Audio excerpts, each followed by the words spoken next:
showing you how to resolve duplicate contacts. To view, edit or delete duplicate contacts, you want to head over to Clients, Contacts, and click on the Potentially Duplicate Contacts link at the top here. And here you can see we have potentially 3 different duplicate contacts.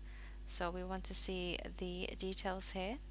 We can potentially merge the contacts by clicking which ones to merge and where to merge into. We can merge the selected contacts into this one contact, so I'm just going to go ahead and merge all of them into this contact at the bottom. Merge selected contacts and click OK.